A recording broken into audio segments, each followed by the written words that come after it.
Ah, for now, sa araw na ito, ang katanungan mabubunyag. Bawat tanong, bawat sagot, ibubunyag, mabunyag, binubunyag, ipabunyag, ibubunyag. Yan. Ang tanong, sa batas nga ba, kapag ang isang tao sinabihan, ikaw ay isang kriminal, tapos ang sagot ng isang sinabihan, hindi siya kriminal, wala siyang alam, o wala siyang maalala, o wala siyang ginawa, o wala siyang ano naman, o wala siyang kalam-alam. Ang batas, kapag ikaw ang tinuro, kapag ikaw ang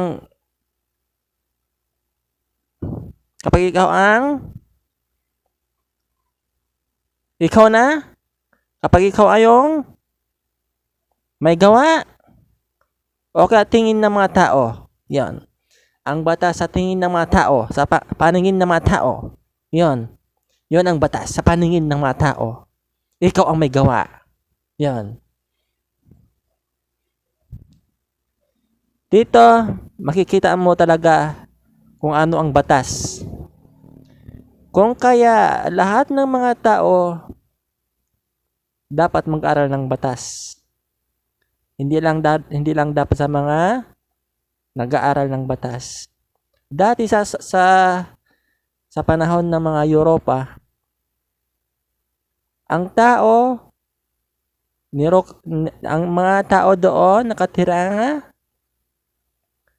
ay pinagpaaral sa mga eskwelahan o kaya tinuturuan sila ng mga may alam tulad ng mga scholar ng Europa.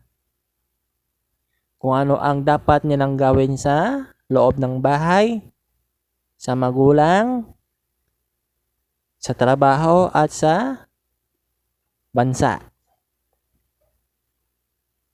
Kaya bago ka magsabi ng wala kang alam, auntie? Ay, malukay na sa auntie? Malukay na. Kaya bago ka magsabi ng wala kang alam sa anumang paningin siya ng tao, kaya alamin mo na ang batas. Kung sakali wala kang alam sa batas, pwede ka naman magtanong sa mga alam sa batas. Tulad ng isang lawyer o attorney o kung sino naman na may alam sa batas. Ilagay na lang natin ikaw ay tinuro ng mga o kaya kagustuhan ng isang sa loob ng bahay o kaya sa loob ng o kaya sa lakaran ng bayan. Lakaran ng bayan, alam na lakaran ng bayan, ibig na yung saan ka nakatira. Yon, lakaran ng bayan. Kasi yung lakaran na ibig ng lakaran, kung saan ka nakatira. Yon, lakaran ng bayan. Yon. So, ang ibig sabihin, kapag ikaw ang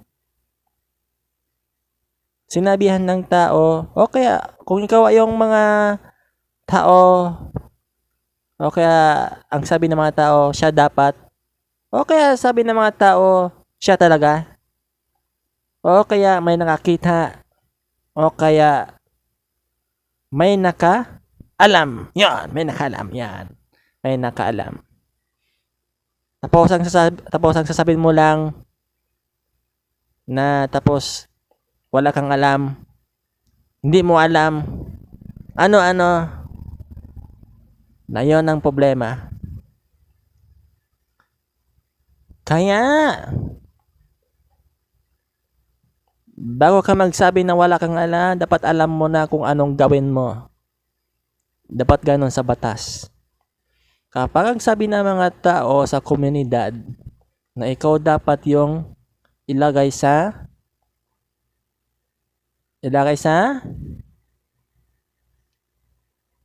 upuan ng mga kriminal o kaya ano naman sa upuan ng mga anong turo ng tao? Anong tinuro? Anong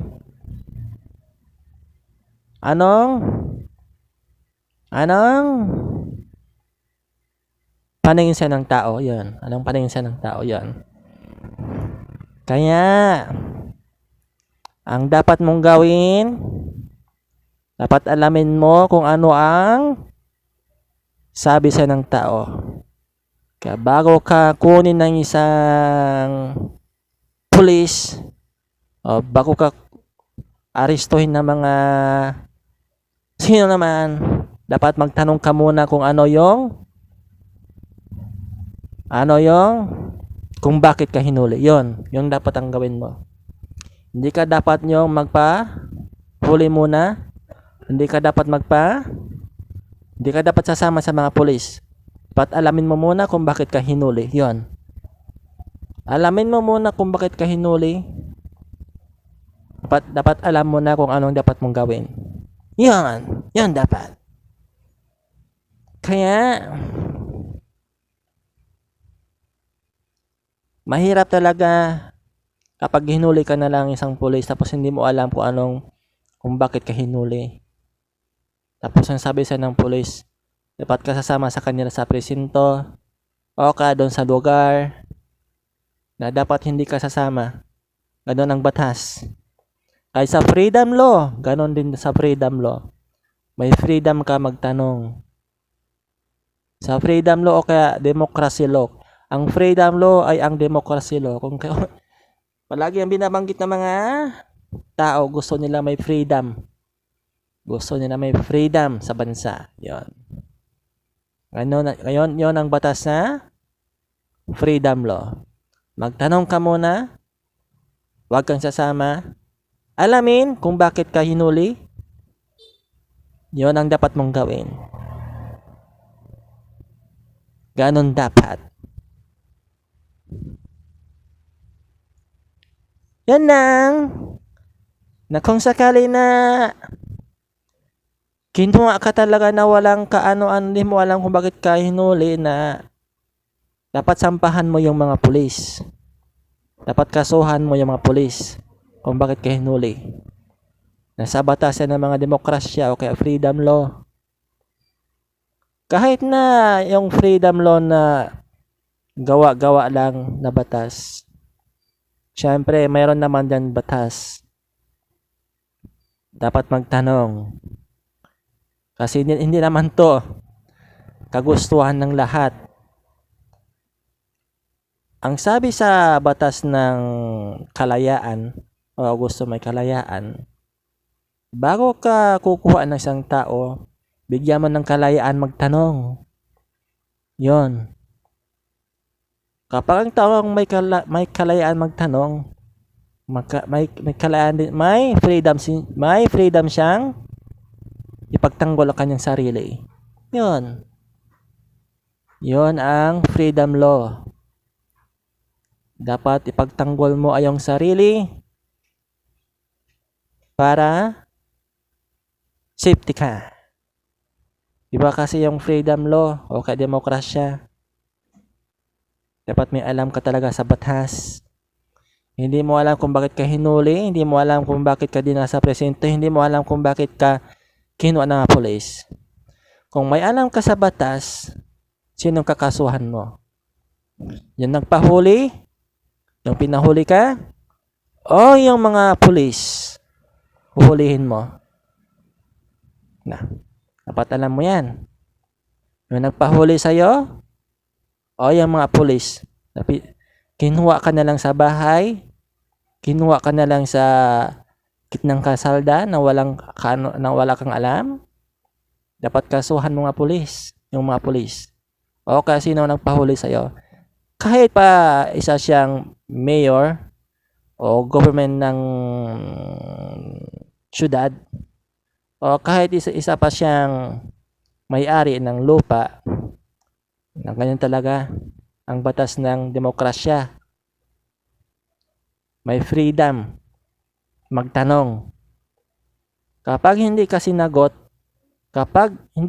sa iyong tanong, pwede mo kasuhan ng isang tao. Ganda ng batas sa demokrasya. Batas sa freedom law. Kapag hindi ka sinagot kung bakit ka uhulihin, kung bakit ka sinampahan ng anumang kaso, pwede mo kasuhan yung mga pulis. Ganyan talaga ang batas demokrasya. Okay, freedom law. Ang ibig sabihin nun, pupunta tayo sa punto. Ang ibig sabihin, si inosente, si kriminal, may alam, wala alam, dapat ka maghanda. Dapat naka-ready ang iyong anumang tindig. Yan. Dapat alam ka kung anong tindig mo sa buhay. Kung bakit may paghuhukom, syempre alam mo na kung anong tindig mo sa buhay. Yan ang masabi ko. Hanggang dito na lang. Amo na!